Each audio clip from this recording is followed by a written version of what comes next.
If all your investments are in India, so what happens when market crashes? Let's check it out.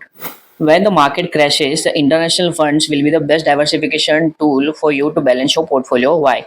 So first understand कि international funds होता क्या है. देखो international funds मतलब वैसे funds जो internationally stocks में या फिर internationally funds में invest करते हो. All the big fund managers say always diversify your investments. Like India, many other global countries are doing innovation and becoming a global hub.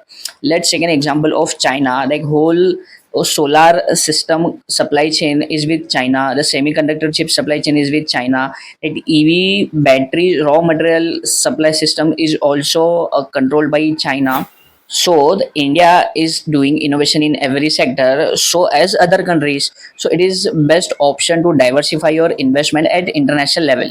You can find international funds available in India, like many AMCs offers it. But one thing you need to keep in mind that RBI, Reserve Bank of India, has kept a $7 billion limit on whole mutual fund industry. मतलब कि पूरी mutual fund industry ही $7 billion से ज़्यादा foreign funds या फिर foreign stocks में investment नहीं कर सकती. So how many of you have invested in international funds? Let me know in the comment section and share it with someone who you think need to know this. And as always, think beyond finance.